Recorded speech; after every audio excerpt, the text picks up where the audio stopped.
नमस्कार दोस्तों, स्वागत है आप सभी का हमारे इस चैनल गरुड़ धर्मार्थ पर। दोस्तों, अगर आप भी अपनी लाइफ में कुछ नया सीखने की चाह रखते हैं तो इस चैनल को अभी सब्सक्राइब कर लें। दोस्तों, छठी मैया की पूजा आप जरूर कीजिए और विधि विधान से कीजिए, पर छठी मैया की कुछ ऐसे काम होते हैं जिन्हें आपको भूल कर भी नहीं करना चाहिए, क्योंकि कुछ ऐसी गलतियां होती हैं जो छठी मैया की पूजा में यदि आप जाने अनजाने में भूल कर भी कर देते हो तो छठी मैया आपसे क्रोधित हो जाती है। और छठी मैया की पूजा में कुछ ऐसी सामग्री होती है जो भूल भी नहीं चलनी चाहिए। लगता है घोर पाप, पूरा जीवन नग से भी बदतर हो जाता है। माताएं बहनों, उससे पहले हम आपको बता देते हैं, इस बार छठ का पर्व की शुभ मुहूर्त के बारे में यदि आप कर देते हो तो आपको इसका बहुत बड़ा परिणाम भुगतना पड़ सकता है। यदि आप छठ की पूजा करते हैं या फिर पूजा नहीं करती, तब भी यह वीडियो आपको जरूर देखना चाहिए। भक्तों, बहुत ही चमत्कारिक और खास वीडियो है कि कुछ ऐसी गलतियां होती हैं जो माता बहन अनजाने में कर देती हैं, पर ऐसी गलतियां माताएं बहनों को भूल कर भी नहीं करना चाहिए। माता रानी भी ऐसे घर में क्रोधित हो जाती है और घर में सुख समृद्धि सदैव के लिए चली जाती है। भक्तों, ऐसा कहा जाता है छठी मैया की पूजा सबसे पवित्र और फलदायी होती है। इस टाइम पर किए गए दान पुण्य से हजारों और करोड़ों गुना लाभ प्राप्त होता है। पर भक्तों, कुछ ऐसी गलतियां होती है जो किसी भी माता बहन को नहीं करना चाहिए। चलिए माताएं बहनों, सबसे पहले हम आपको बता देते हैं कि किन बहनों को छठ पूजा का व्रत भूल कर भी नहीं रखना चाहिए और कौन सी वह गलतियां हैं जो उन्हें भूल कर भी नहीं करना चाहिए। घोर पाप लगता है और जीवन नरक से भी बदतर हो जाता है। इसलिए यदि आप माता रानी की कृपा प्राप्त करना चाहते हैं तो सच्चे हृदय से वीडियो को लाइक जरूर कर दीजिए और कमेंट बॉक्स में लिख दीजिए, जय छठी मैया। चलिए जान लेते हैं किन स्त्रियों को इस व्रत को भूल कर भी नहीं रखना चाहिए। पर उससे पहले हम जान लेते हैं 2024 में छठ पूजा कितनी तारीख से शुरू हो रही है, कितनी तारीख को समाप्त होगी, उससे जुड़ी महत्वपूर्ण वक्त जानकारी, फिर हम आपको सभी जानकारी बताएंगे। आस्था का महापर्व छठ पूजा हर साल कार्तिक मास के शुक्ल पक्ष की चतुर्थी तिथि से लेकर सप्तमी तिथि तक मनाया जाता है। छठ पूजा की खास धार्मिक मान्यता होती है। इस कठिन व्रत को महिलाएं और पुरुष घर में खुशहाली और संतान की सलामती के लिए रखते हैं। इसे सूर्य षष्ठी छठी और छठ के नामों से भी जाना जाता है। छठ पूजा में सूर्य देव और छठी मैया की पूजा की जाती है। हालांकि इस साल यानी 2024 में छठ पूजा की तिथि को लेकर लोग उलझन में हैं। ऐसे में यहां जानते हैं कब है छठ पूजा, साथ ही नहाए खाएं खरना। संध्या अर्ध से लेकर सुबह की अर्ध तक की तिथि यहां जानिए। कब है छठ पूजा, यहां जाने सही तिथि। छठ पूजा दिवाली से 6 दिन पश्चात की जाती है। पंचांग के अनुसार इस बार कार्तिक माह के शुक्ल पक्ष की षष्ठी तिथि गुरुवार 7 नवंबर 2024 की रात 12:41 पर शुरू होगी और इसका समापन शुक्रवार 8 नवंबर 2024 की रात 12:20 पर होगा, 12:34 होगा। ऐसे में 7 नवंबर के दिन ही संध्या काल का अर्घ्य दिया जाएगा, जबकि सुबह का अर्घ्य अगले दिन 8 नवंबर को दिया जाएगा। कब है छठ पूजा का नहाए खाए? इस साल नहाए खाए मंगलवार 5 नवंबर 2024 के दिन होगा। पंचांग के अनुसार नहाए खाए कार्तिक माह के शुक्ल पक्ष की चतुर्थी तिथि को किया जाता है। इस दिन व्रत रखने वाली महिलाएं गंगा या किसी पवित्र नदी में स्नान ध्यान करती हैं और फिर नहाए खाए करती हैं। नहाए खाए के दिन कद्दू, लौकी और भात का प्रसाद बनाने की परंपरा है। यह सालों से चली आ रही है। कब है खास कार्तिक मास के शुक्ल पक्ष की पंचमी तिथि को छठ माह का खरना किया जाता है। यह छठ पूजा का दूसरा दिन होता है। खरना के दिन महिलाएं निर्जला उपवास रखती है और छठी मैया की पूजा में लीन रहती है। इसके पश्चात शाम को प्रसाद बनाने और ग्रहण की परंपरा है। इस साल खरना बुधवार 6 नवंबर 2024 को है। डूबते और उगते सूर्य को अर्घ्य देने का है। महत्व गुरुवार 7 नवंबर को छठ पूजा का तीसरा दिन है। इस दिन डूबते सूर्य को अर्घ्य देने की विधान, वहीं अगली सुबह शुक्रवार 8 नवंबर 2024 को उगते सूर्य को अर्घ्य दिया जाता है। इसके साथ ही छठ पूजा की समाप्ति हो जाएगी। कुंवारी लड़कियां इन नियमों का करें पालन कुंवारी लड़कियों को अपनी मनोकामना की पूर्ति के लिए बढ़ चढ़कर इस त्योहार में हिस्सा लेना चाहिए। शुद्धता और पवित्रता का ध्यान रखते हुए कुंवारी लड़कियां प्रसाद बनाने में मदद कर सकती हैं, पूजा पाठ के मदद कर सकती हैं। इसके साथ ही व्रतियों की सेवा करनी चाहिए। व्रतियों की सेवा पूजा पाठ में मदद करने से भी सूर्यदेव प्रसन्न होते हैं और उनकी इस श्रद्धा को स्वीकार करते हुए मनोकामना पूर्ण करते हैं। नोट: यह खबर ज्योतिष और मान्यता पर आधारित है। छठ का व्रत रखने के लिए कुछ खास सावधानियां और नियम होते हैं। कुछ स्त्रियों को छठ का व्रत नहीं रखना चाहिए, जिनमें शामिल है: 1. गर्भवती महिलाएं। गर्भवती को छठ का व्रत नहीं रखना चाहिए क्योंकि इसमें उपवास और जल में खड़े रहने की आवश्यकता होती है, जो गर्भस्थ शिशु के लिए हानिकारक हो सकता है। इसलिए आपको यदि व्रत रखने में सक्षम नहीं है तो आप इस व्रत को नहीं रख लीजिए, बल्कि आप अगली बार इस व्रत को रखिए। आपको तब भी लाभ होगा और माता रानी भी समझता है कि आपको समस्या है, तब आप इस व्रत को नहीं रख रही हैं। इसलिए कोई भी ऐसा गलत फैसला ना ले जिससे कि शिशु पर असर पड़े। माताएं बहनों, आपको हम बता दें कि 2 मासिक धर्म वाली महिलाएं मासिक धर्म के दौरान महिलाओं को छठ का व्रत नहीं रखना चाहिए, क्योंकि इसमें शुद्धता और पवित्रता की आवश्यकता होती है। इसलिए आप इस बार तो इस व्रत को छोड़ ही दीजिए। यानी इस बार आपको ऐसी समस्या होती है तो इस व्रत को ना रखें, क्योंकि इस व्रत में सबसे ज्यादा महत्व सफाई का ही होता है। साफ सफाई का होता है, स्वस्थता का होता है, और ऐसा आप भूल कर भी ना करें। 3. नवविवाहित महिलाएं पहले वर्ष। नवविवाहित महिलाओं को पहले वर्ष छठ का व्रत नहीं रखना चाहिए, क्योंकि इसमें पति पत्नी के बीच संबंधों को मजबूत बनाने के लिए समय देना आवश्यक होता है। यानी कि आप इस टाइम पर संभोग भी करती हैं तो ऐसा आपको नहीं करना चाहिए। यानी कि इस व्रत को भूलकर भी ऐसी माताएं बहनों को नहीं करना चाहिए जिनकी नई नई शादी हुई है। उन्हें इस व्रत को भूलकर भी नहीं करना चाहिए, क्योंकि यदि आप जाने अनजाने में कुछ ऐसा या वैसा कर दी है, जैसे कि आप संभोग करती हैं या कुछ भी कर देते हैं, तो माता रानी के क्रोध का सामना आपको करना पड़ सकता है। इसलिए ऐसी गलती भी नहीं करनी चाहिए और इस व्रत से इस बार आप दूर ही रहे। यदि आप व्रत रखना ही चाहती हैं तो इसमें पूरी सच्ची श्रद्धा और निष्ठा के साथ रखें और अपने पति से उसे टाइम तक सदैव के लिए ही आप कुछ टाइम के लिए दूरी बनाकर रखें। और ऐसा दूरी इस प्रकार होना चाहिए कि वह यदि बेड पर सो रहे हैं तो आपको नीचे 20 तार लगाकर सोना चाहिए। यानी कि आपको भूलकर भी अपने पति पास नहीं जाना है और ना ही उसका किसी प्रकार से उनका स्पर्श करवाना है या करना है। आपको भूलकर भी ऐसी गलती नहीं करनी है। तब आप इस व्रत को जरूर रख सकती हैं। 4. बीमार महिलाएं। बीमार महिलाओं को छठ का व्रत नहीं रखना चाहिए, क्योंकि इसमें शारीरिक और मानसिक थकान हो सकती है। इससे आपके स्वास्थ्य पर बहुत ज्यादा प्रभावी पड़ सकता है, क्योंकि यह निर्जला व्रत होता है। इसका व्रत सबसे पवित्र और चमत्कारी एवं फलदायी माना जाता है। यदि व्रत में आप सक्षम ना हो तो आप इस व्रत को ना ही रखेंगे तो अच्छा रहेगा। माता बहनों, इसलिए ऐसी गलती भी आपको भूलकर भी नहीं करनी चाहिए जिससे देवी देवता भी आपसे क्रोधित हो जाएं और आपको भी पूजा का फल नहीं मिलता। जब आप स्वयं ही सक्षम नहीं हैं तो आप ऐसी व्रत को ना ही रखें तो अच्छा रहेगा। और माता रानी कहती हैं, जो भी इन व्रत को रखने में सक्षम नहीं है उनको भी पूरा पूरा फल मिलता है। यदि वह सच्ची हृदय माता रानी को पुकारती है तो 5 शिशु को स्तनपान कराने वाली महिलाओं को छठ का व्रत नहीं रखना चाहिए, क्योंकि इसमें शिशु के लिए दूध की कमी हो सकती है और इसलिए माता है बहनों को व्रत नहीं रखना चाहिए, क्योंकि इसी घर पाप की श्रेणी में कहा जाता है। क्योंकि माताएं बहनें अपनी शिशु के लिए सबसे ज्यादा हम और खास होती हैं, इसलिए व्रत को कुछ टाइम पर डाल दिया जाए तो बहुत अच्छा माना जाता है और इससे आपकी सू पर भी गलत प्रभाव पड़ सकता है। और कहा जाता है, जो माता बहन अपने शिशु को छोड़कर भगवान की आराधना भी कर ले तो भी उसे कोई फल प्राप्त नहीं होता।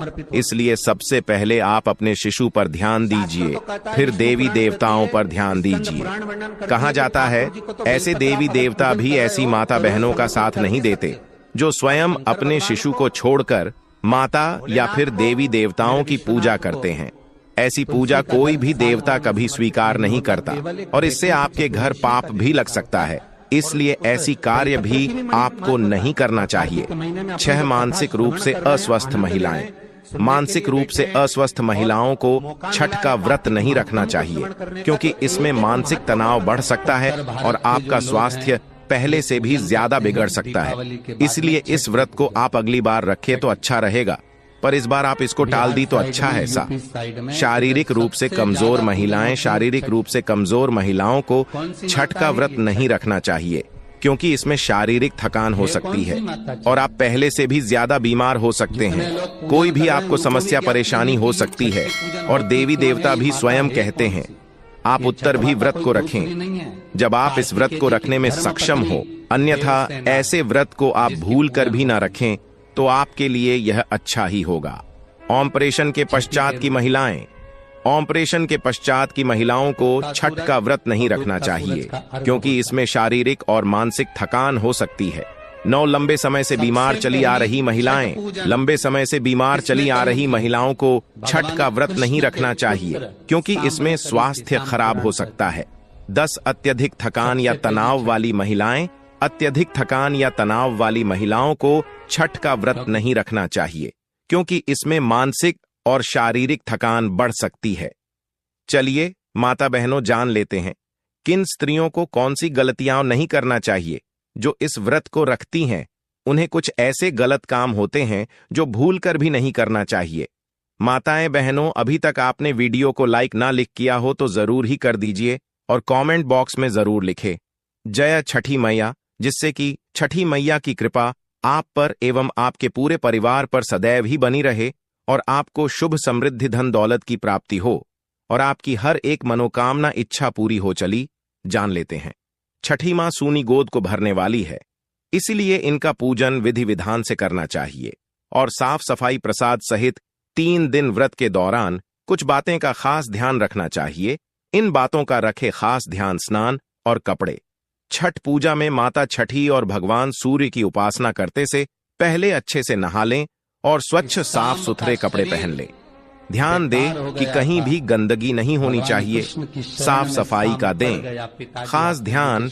छठ पूजा के दौरान साफ सफाई का खास ध्यान देना चाहिए। छठ पूजा में बनाए जाने वाले भोग संबंधी सभी अनाज घर में ही धुलना, सुखाना और कूटना पीसना चाहिए और प्रसाद बनाना चाहिए। चूल्हे को अच्छे से लीप लें। यदि आप छठ का प्रसाद मिट्टी के चूल्हे में तैयार कर रही हैं, तो ध्यान दें कि चूल्हा नया हो और अच्छे से लिपा हुआ हो। यदि आप गैस चूल्हे का प्रयोग करना चाहती हैं, तो वह नया होना चाहिए। पूजा प्रयोग किए गए चूल्हे का दोबारा प्रयोग नहीं करना चाहिए। छठ पूजा में बांस के बर्तन का ही करें उपयोग। छठ पूजा का प्रसाद और पूजन सामग्री बांस से बने टोकरे, सूप इत्यादि में रखना चाहिए। ध्यान रहे कि स्टील, कांच और प्लास्टिक से निर्मित बर्तनों का प्रयोग वर्जित है। जूठन से करें परहेज। छठ पूजा का प्रसाद बहुत ही पवित्र माना जाता है। प्रसाद बनाते समय भूल कर भी झूठा ना करें। प्रसाद बनाने से पहले कुछ भी ना खाएं। प्रसाद बनाने वाली जगह पूरी तरह साफ सफाई से युक्त हो, कहीं भी नहीं पड़ा रहे। प्रसाद नहाकर साफ सुथरे कपड़े पहनकर बनाना चाहिए। बिस्तर में नहीं सोए। छठ पूजा में व्रती का बिस्तर पर सोना वर्जित है। व्रत करने वाले व्यक्ति को छठ महापर्व के 4 दिन जमीन पर चटाई या दरी बिछाकर सोना चाहिए। पूजा के दौरान इन बातों का रखें ख्याल। छठ पूजन के समय बहुत आत्म संयम रखना चाहिए। कभी किसी को भला बुरा नहीं बोले, बड़ों का अनादर नहीं करें, किसी भी तरह का गुस्सा या वाद विवाद की स्थिति से बचें। नॉन वेजी पदार्थ। छठ पूजा में नॉन वेजी का सेवन पूरी तरह से मना है। यह धार्मिक परंपराओं और शुद्धता के खिलाफ होता है। श्रद्धालुओं को पूजा के दौरान केवल शाकाहारी भोजन करने की सलाह दी जाती है, ताकि वे अपने मन और शरीर को शुद्ध रख सके। मसालेदार और तले भुने खाद्य पदार्थ, तले हुए और अधिक मसालेदार खाद्य पदार्थों का सेवन भी नहीं करना चाहिए। इस दौरान साधारण और हल्का भोजन करना अच्छा माना जाता है, जैसे कि उबले आलू, कच्चे केले और भुने चने। इससे न केवल शरीर में हल्का महसूस होता है, बल्कि पूजा के प्रति समर्पण भी बढ़ता है। टमाटर और प्याज। कई श्रद्धालु पूजा के खाने में टमाटर और प्याज का प्रयोग करते हैं, किंतु इन्हें तामसिक भोजन माना जाता है। छठ पूजा के दौरान इनका सेवन नहीं करना चाहिए। इसका कारण यह है कि ये खाद्य पदार्थ पूजा की पवित्रता को प्रभावित कर सकते हैं। दही और दूध क्षेत्रों में दही और दूध का सेवन छठ पूजा के दौरान वर्जित होता है। इसे भी तामसिक भोजन के रूप में देखा जाता है। इस पर्व पर श्रद्धालुओं को केवल शुद्ध और पवित्र खाद्य पदार्थों का ही सेवन करना चाहिए, जिससे पूजा का फल बढ़ सके। जंक फूड और प्रोसेस्ड फूड, फास्ट फूड और अन्य जंक फूड का सेवन पूरी तरह से मना है। इन खाद्य पदार्थों में अधिक वसा और रखे हुए होते हैं, जो स्वास्थ्य के लिए हानिकारक हो सकते हैं। पूजा के समय केवल प्राकृतिक और ताजे खाद्य पदार्थों का सेवन करें, जैसे कि फल, सब्जियां और अनाज। छठ पूजा की पौराणिक कथा। छठ पूजा के साथ कई प्राचीन कथाएं जुड़ी हैं, जिनमें से एक प्रमुख कथा रामायण काल की मानी जाती है। ऐसा कहा जाता है कि जब भगवान श्री राम और माता सीता 14 वर्षों के वनवास के पश्चात अयोध्या लौटे थे, तब उन्होंने राज्य की सुख, शांति और समृद्धि के सूर्य देव की उपासना की थी। उन्होंने कार्तिक शुक्ल षष्ठी के दिन व्रत रखा और सूर्य देव को अर्घ्य अर्पित किया, जिससे यह परंपरा शुरू हुई। महाभारत काल से जुड़ी एक अन्य कथा में कहा जाता है कि कर्ण, जो सूर्य देव के पुत्र थे, अपनी श्रद्धा से प्रतिदिन सूर्य को अर्घ्य अर्पित करते थे।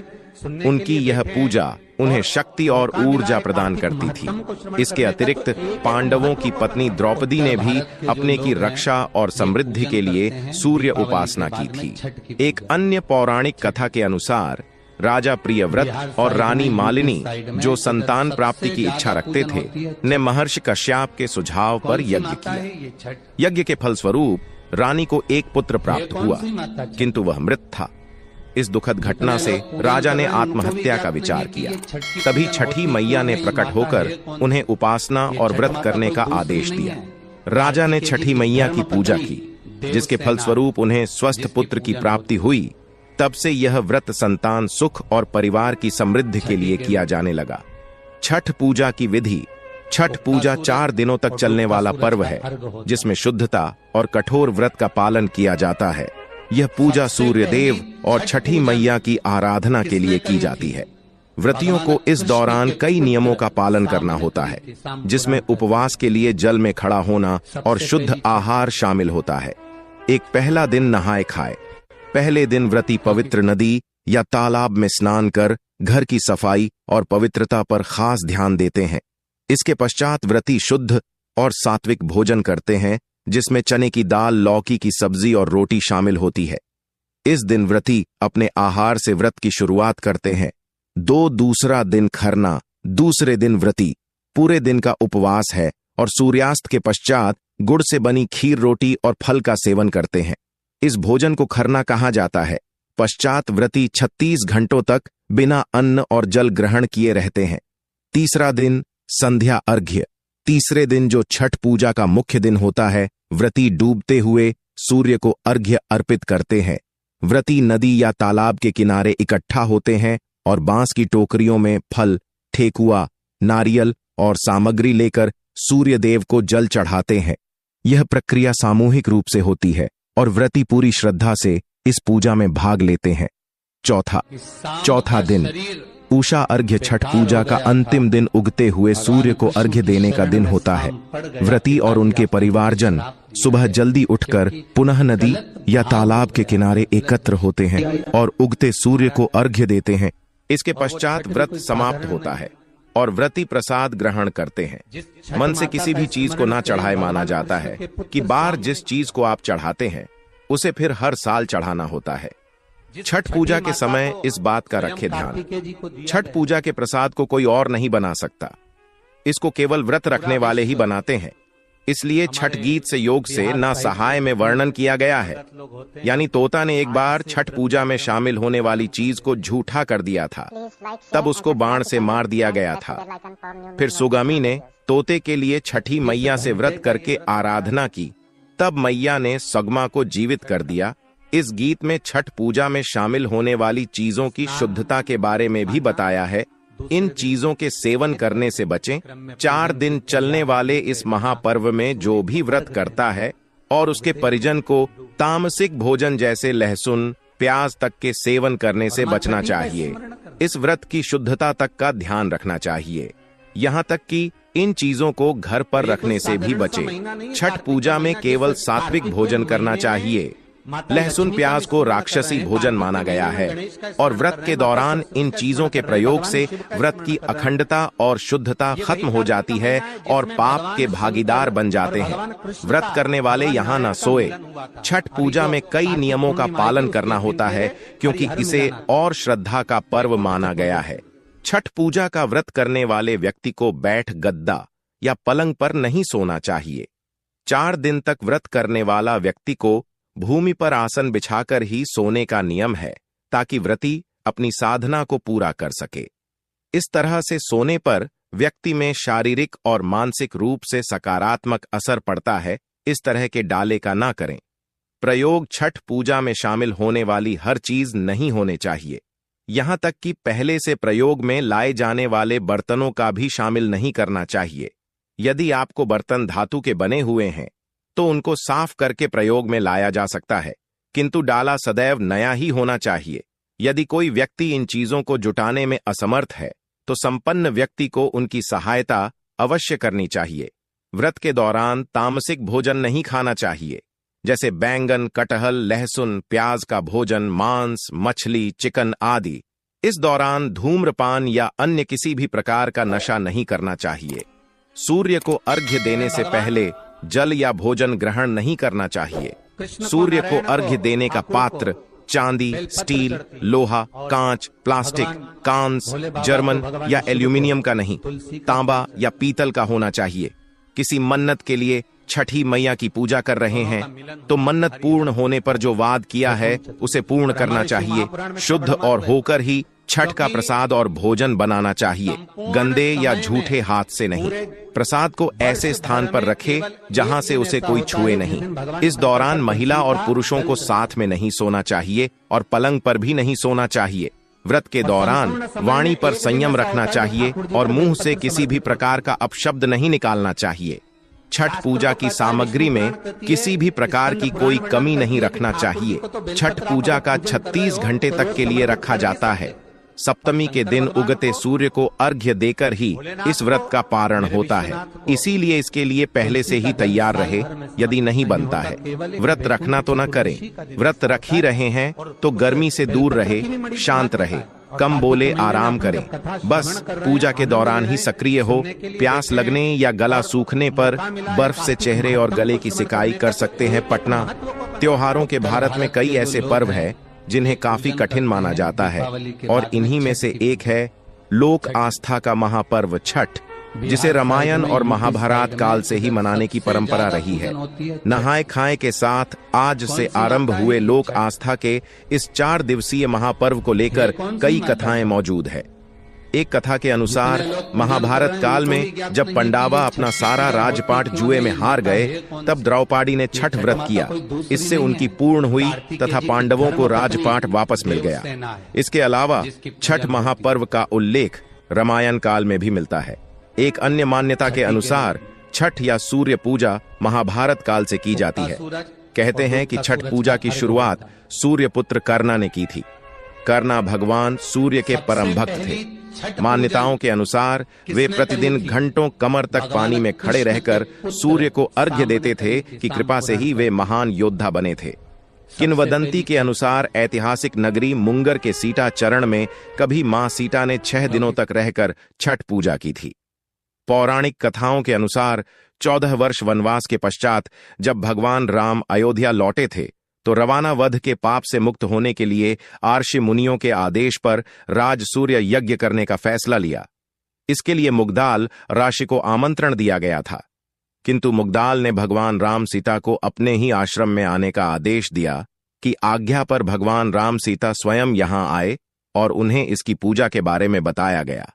ने मां सीता को गंगा कर पवित्र किया एवं कार्तिक मास के शुक्ल पक्ष षष्ठी तिथि को सूर्य देव की उपासना करने का आदेश दिया।